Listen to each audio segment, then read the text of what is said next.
Il y avait un roi qui cherchait Yoresh HaEtzer. Yoresh HaEtzer, c'est celui, il n'avait pas d'enfant. Il cherche l'héritier, celui qui va devenir roi à sa place. Il n'a pas d'enfant. Il dit, comment je vais faire? Il descend, il dit, je vais aller dans les Talmud et Torah. Et je vais distribuer des pots de fleurs. Mais pas, hein, il faudra les arroser, s'occuper d'eux. Alors, il distribue aux enfants, à tous les enfants. Et il dit, dans un mois, je reviens et je verrai le plus beau pot de fleurs et c'est celui-là que je vais peut-être choisir. D'accord? Il revient un mois après et tous, ils ont des super pots de fleurs magnifiques, plus les uns que les autres. Mais ce qu'il n'aura pas dit aux enfants, c'est qu'avant, il a mis des germes dans la... Comment tu Rahamim, ouah. Ce qu'il n'aura pas dit, il n'aura pas dit, c'est que quand il a distribué les pots de fleurs aux enfants pour trouver l'héritier, trouver celui qui va remplacer le roi, il aura fait une combine, il a fait quelque chose, une ruse. Il a cuit d'abord les germes avant de le planter dans le pot de fleurs. Il y a une germe, mais c'est cuit. Et donc le germe ne peut pas germer, c'est-à-dire il n'y aura pas de fleurs, rien du tout. Alors il revient un mois après, et il trouve tous les enfants avec des fleurs magnifiques, magnifiques, magnifiques. Et il y a un enfant qui n'a pas de pot de fleurs. Il dit, mon fils, pourquoi toi tu n'as pas de fleurs? Tu vois, tous les enfants, ils ont beau de fleurs.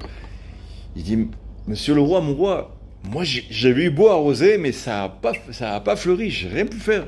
Il dit, c'est toi qui seras mon héritier. Pourquoi? Parce que eux, ils ont tous changé le germe. C'est l'arrivisme. Arriver au résultat, coûte que coûte, même si on triche. Et lui, il a fait un test, en fait. Un test, c'est-à-dire que tu vas... tu vas laisser tomber la célébrité, laisser la réussite, pourvu que tu fasses ce qui va plaire à Kashbo. Et de ce fait, il a mis ses enfants en test, il leur a donné des germes, mais déjà cuits. Donc voués à la frustration. Est-ce que la personne, face à sa frustration, elle va accepter son rôle dans la vie, de ne pas, elle est très rama, très forte, très productive, mais elle a un enfant qui est commandé, qui a besoin de son attention et il va être bloqué à la maison des heures chaque jour, il ne pourra pas s'accomplir, il ne pourra pas s'épanouir.